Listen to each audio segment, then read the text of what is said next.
You are in the middle of an argument with a woman. The words have stopped, but the battle is far from over. She looks at you, then turns her eyes away, folding her arms, retreating into an eerie stillness. You push for an answer, a reaction, anything that could anchor you back into control, but the silence presses harder than any scream could. It is suffocating, destabilizing, a calculated absence that makes you second-guess yourself. Did you say the wrong thing? Did you push too far? Should you apologize, compromise, or plead just to break this unbearable void? That is the moment when most men crumble, because they cannot stand the storm of nothingness. They cannot stand the silence. And yet, it is here that Niccolò Machiavelli left you a message carved out of the raw steel of power politics. Silence is not emptiness. Silence is a weapon. Machiavelli saw that power does not only reside in what is spoken, but in what is withheld, in the refusal to answer, in the capacity to let another man drown in his own desperation. When a woman uses silence against you, she is not confused. She is not lost in thought. She is exercising domination. She is using one of the oldest strategies of control, a method that princes and popes once used to bend rivals without lifting a blade. But Machiavelli also left a way out. He understood that silence is only deadly to the man who cannot hold his frame. To the one who knows the art of power, silence becomes not a cage, but a mirror in which he forces others to see themselves undone. The promise of this session is simple: to strip away the fear of her silence, to master it, to turn it into the very fuel of your dominance. Because once you see through her tactic, once you hold steady under the crushing void, you will not just resist control, you will become untouchable. And now, let us reveal the Machiavellian thesis in its brutal clarity. A woman uses silence to unseat your authority, but if you can face that silence without bending, you turn her greatest weapon into proof of your strength. Imagine the first scenario. You are sitting across from her at a dimly lit cafe. The atmosphere is deceptively calm, with the low hum of conversation around you, the scent of roasted coffee in the air, the flicker of candles dancing on polished wood tables. Yet in this small battlefield, silence falls like a guillotine. She has withdrawn after you made a joke she didn't like. You see her eyes dart away, lips pressed into a thin line. You ask if something is wrong, but she refuses to speak. The hidden test here is subtle, but vicious. She wants to see whether you will panic in the vacuum, whether you will scramble to repair her mood, whether you will sacrifice your composure to fill the gap she has engineered. This silence is not accidental. It is designed to create discomfort, to shift the balance of power by placing you in the role of the pursuer, the one who chases approval. Psychologically, it is a test of your relationship to discomfort itself. Women know instinctively that most men cannot sit in uncertainty. The silence becomes a crucible, and in it she gauges the weight of your presence. Now imagine the weak male response. He stumbles over himself, desperate to make the quiet go away. He apologizes hastily, even if he is not sure what he did wrong. He offers explanations. He changes the subject clumsily. He cracks another joke to lighten the mood. His voice fills the air like nervous static, but underneath every word he speaks, the message bleeds through. He cannot tolerate the silence. The collapse is not in the apology itself, but in the loss of frame. The man communicates that her silence has control over his emotions, that he is dependent on her engagement for stability. The more he talks, the more he gives away. In Machiavellian terms, he has revealed the core weakness of a prince who cannot control appearances. His babbling confesses that he is ruled, not ruling. The attraction dissolves because a woman cannot admire what she controls. She may accept his apology. She may even smile politely, but a subtle shift has occurred. She now knows that by retreating into silence, she can bend him at will. The power response is radically different. It begins with stillness, with the refusal to chase. Instead of speaking to fill the void, the Machiavellian man leans back, holds his posture, lets the silence stretch, and calmly takes a sip of his drink. His eyes do not dart away in shame. They hold steady, relaxed, as though her silence is merely another feature of the evening, no more significant than the clinking of cups. This is not passive resistance. It is active dominance. Because silence cannot control the man who welcomes it. By refusing to scramble, he flips the test back onto her. In Machiavelli's words, he has mastered fortune, not by force, but by making himself immovable. Every second of silence becomes proof that his frame is stronger, that he is not reliant on her validation. The sub-communication here is devastating. He is a man who is complete, a man who governs himself, a man for whom silence is not a void, but a throne. In her perception, confusion erupts first. She expected a reaction, a crack, a sign of submission. Instead, she meets a wall of composed calm. That calm unsettles her, because it denies her the satisfaction of power. Soon curiosity grows. Who is this man who does not bend, who does not seek to soothe her? The silence she intended as a weapon begins to feel like a mirror, reflecting her own need for his attention. She shifts from controller to seeker, from judge to supplicant. The long-term effect is even more profound. Each time she sees that her silence cannot sway him, respect deepens. She begins to associate him with stability, with a rare masculine strength that is unmoved by tactics. Attraction blooms not in the noise of words, but in the solidity of presence. In that cafe, surrounded by chatter, it is his silence stronger than hers that crowns him as the one who leads. Picture the second scenario. You are in her apartment, an intimate evening that has carried you through dinner and laughter. The atmosphere is tender, low music humming in the background, the faint aroma of wine and candle wax mixing with the warmth of the room. And then, suddenly, silence. It happens after you lightly suggest something she interprets as a boundary test, perhaps moving the evening forward physically, or teasing her with a bold remark. Instead of responding verbally, she withdraws her words. She reclines back, eyes unreadable, hands folded in her lap. The silence is not merely absence, it is deliberate suspension.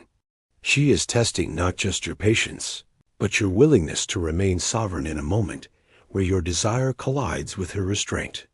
This is a hidden test designed to see whether your masculinity is contingent on her immediate compliance, or whether it exists as an independent force. It is Machiavellian in its cunning, for silence in intimacy is as potent as silence in politics. It creates uncertainty, and in uncertainty, the weak reveal themselves. The weak male response is predictable. He interprets her silence as rejection and immediately recoils into submission. He backtracks with nervous laughter, says he was just joking, or quickly changes the subject to something safe. Perhaps he apologizes outright, fearing he has offended her. Or he becomes jittery, filling the air with questions like, "Are you okay? Did I push too far? Are you mad?" This collapse is a declaration of dependence.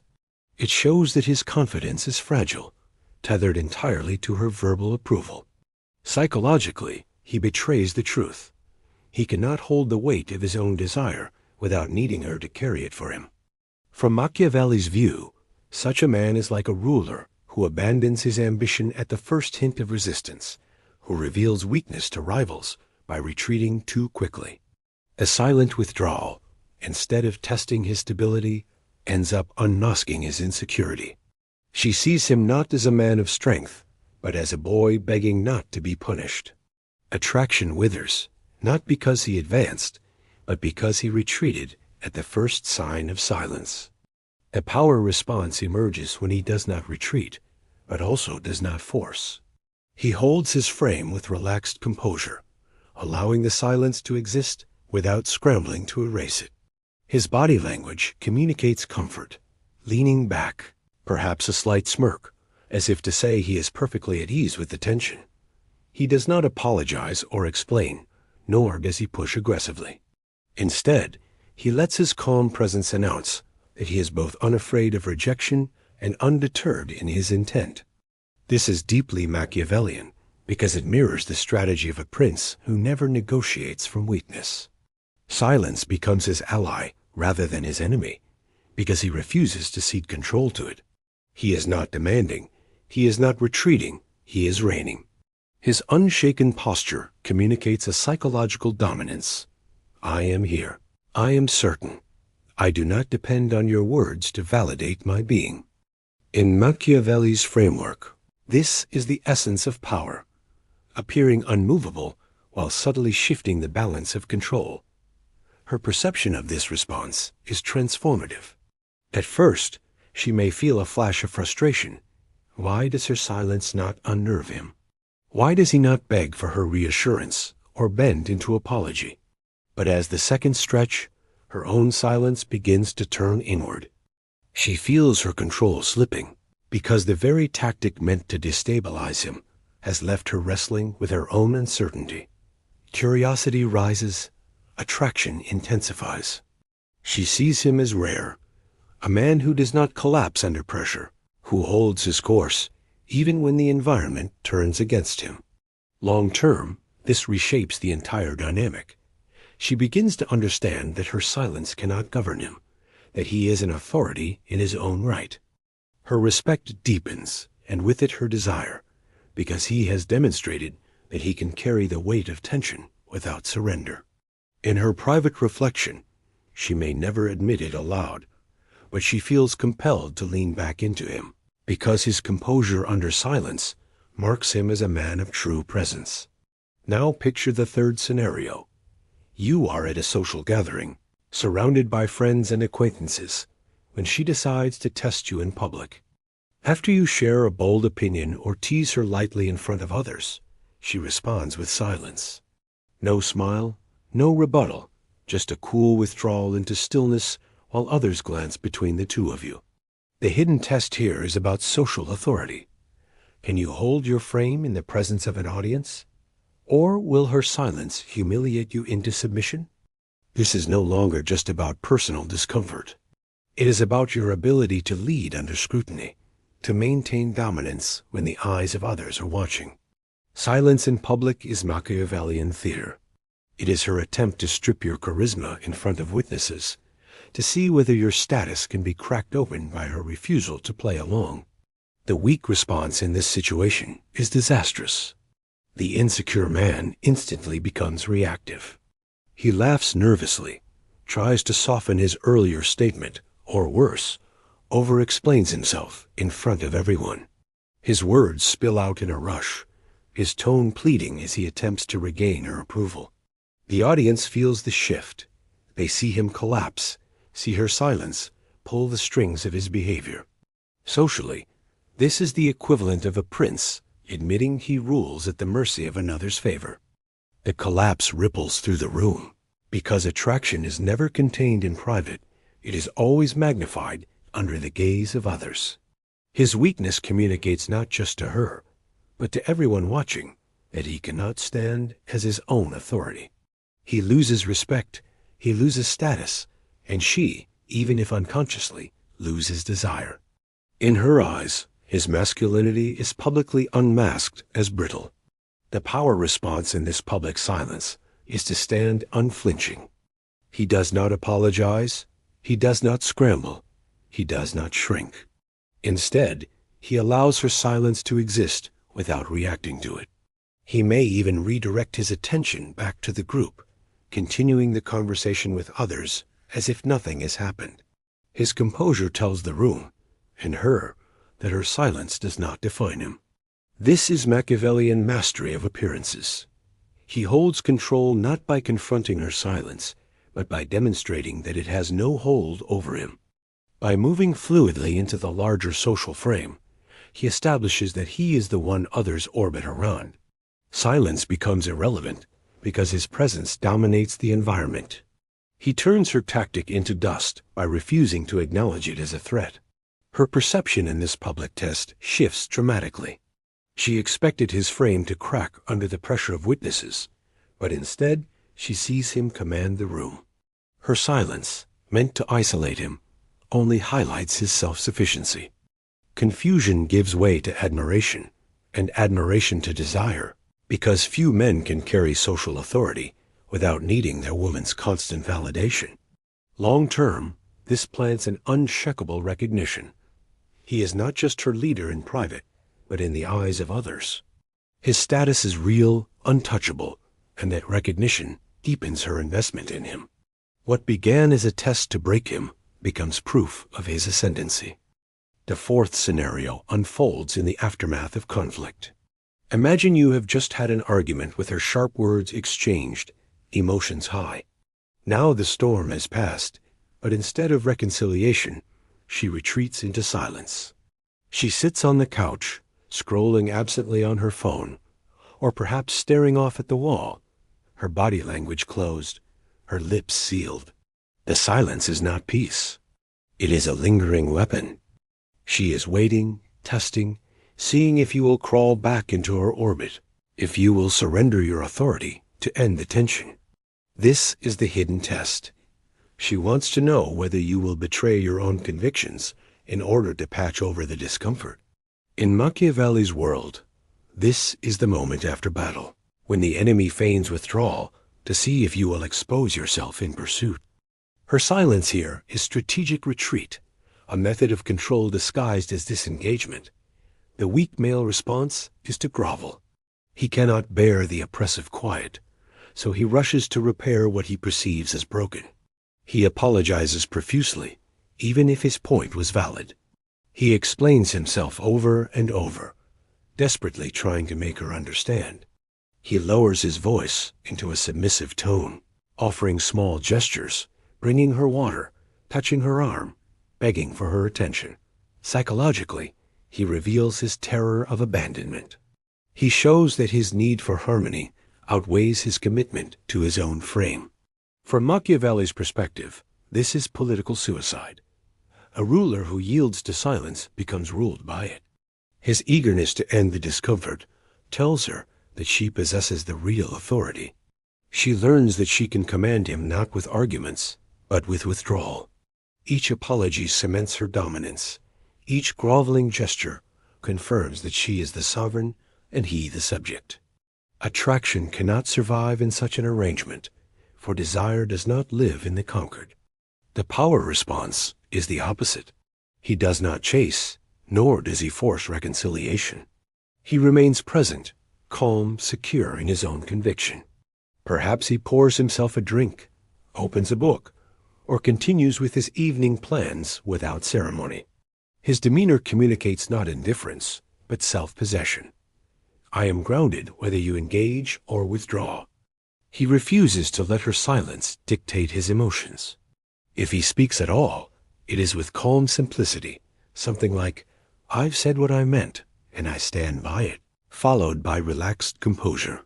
This is Machiavellian brilliance, because it mirrors the strategy of a prince who does not rush to appease, but allows time and space to reassert his authority.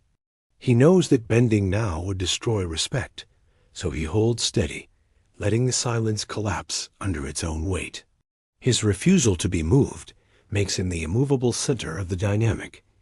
Her perception undergoes a profound shift. At first, frustration arises. Why does her silence not draw him in? Why does he not rush to repair the breach? But as time passes, she recognizes something deeper. His conviction is unshakable. He is not cruel, but he is firm, and this firmness commands respect. Instead of seeing him as an adversary to be conquered, she begins to feel the pull of his gravity. The silence she thought would ensnare him has ensnared her instead. She finds herself wanting to re-engage, to reconnect, because his independence magnifies his value. Long term, this solidifies in her mind the understanding that he cannot be controlled through withdrawal. His masculinity stands even when challenged, even when tested by silence after conflict. In this recognition, desire intensifies, because women crave not the man who bends, but the man who holds. Now let us step into the fifth scenario, perhaps the most subtle and dangerous of all, the silence of seduction itself. You are with her in a moment charged with attraction, perhaps leaning close, her eyes locked onto yours. The air thickens, the space between you electric. And yet, at the precipice, she suddenly falls into silence. She does not move forward, does not speak, does not give you permission. The silence is alive with tension, a carefully constructed pause that tests not just your confidence, but your leadership in the realm of desire. The hidden test here is primal. Will you falter in the gap? Will you wait endlessly for her to make the move? Or will you collapse into awkwardness and hesitation? Silence here is her weapon of control, a way to force you into uncertainty at the very threshold of intimacy. The weak male response is hesitation. He freezes, overthinks, second-guesses every signal. He tells himself he needs verbal confirmation, or he nervously asks, "Is this okay? Do you want me to?" His words spill out, killing the very tension that was designed to ignite attraction. The silence has worked. It has stolen his decisiveness, stripped him of authority, and placed the burden of leadership onto her shoulders. Psychologically, this is devastating. She sees not a man, but a boy afraid of his own desire. Machiavelli would call this a failure of timing, a ruler who cannot seize fortune when it opens before him.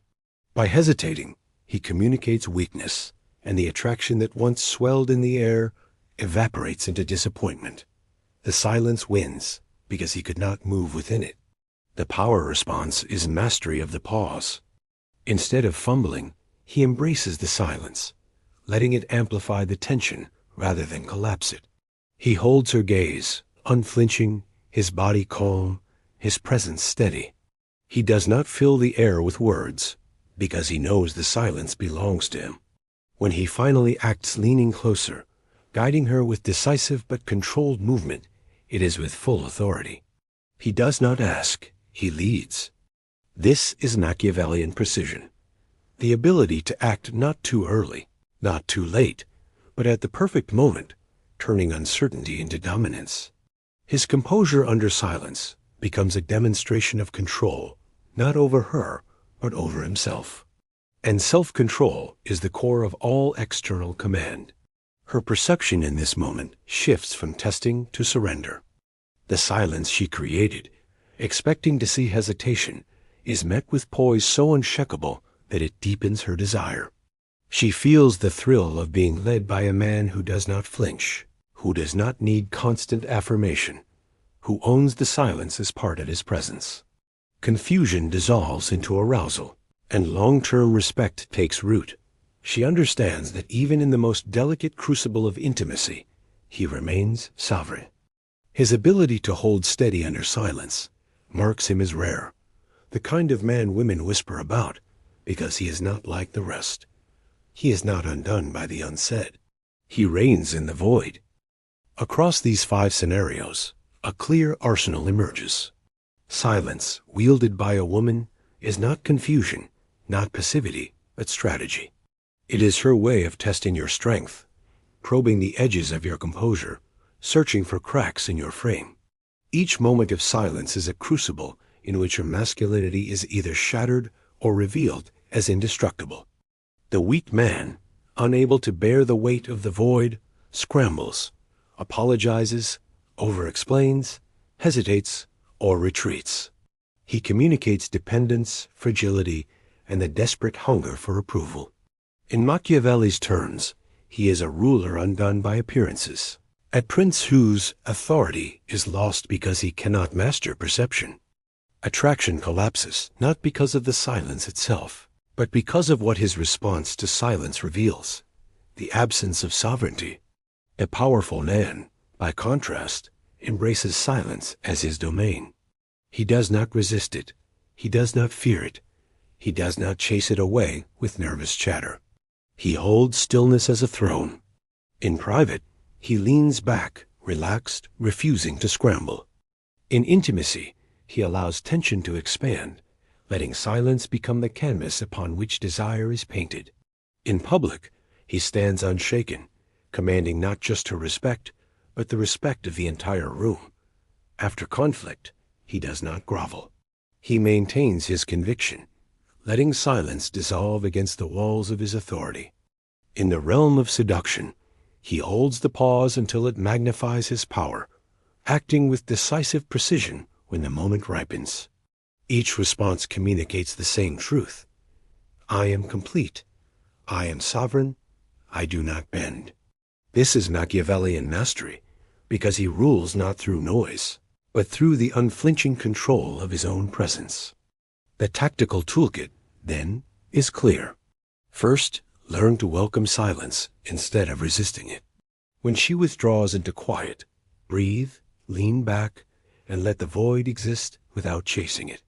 Second, never over-explain or apologize under pressure. Apology should be reserved for true error, not for tests.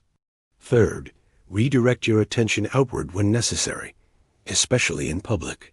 Show that your frame governs the room, not her silence. Fourth, after conflict, hold your convictions with calm authority, refusing to be ruled by her withdrawal. And finally, in moments of intimacy, treat silence as your ally. Let it heighten tension, then move with certainty when the moment demands it. These are not techniques in isolation. They are manifestations of one central principle.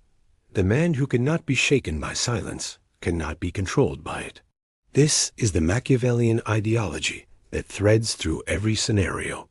Power is not found in the noise of words, but in the ability to withstand emptiness without collapse. Silence is a mirror, and in that mirror, the truth of your strength is revealed. A woman uses silence to see whether she can control you, but if you can hold steady in the void, you invert the test. She becomes the one unsettled, the one drawn in, the one magnetized by your immovability. Machiavelli taught that appearances govern power, and the man who appears unshakable, even when provoked by silence, is the man who reigns. To her, such a man is untouchable, rare, irresistible. And now, the session forcer. If silence is one of her most insidious weapons, there is another even more potent, more hidden, and more destructive if you do not see it. If silence is how she tests your composure, then the next weapon is how she rewrites your very identity.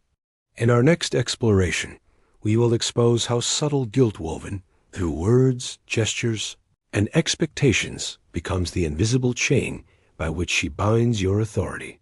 If you thought silence was dangerous, wait until you see how guilt is designed to hollow you out from the inside. The Machiavellian breakdown continues.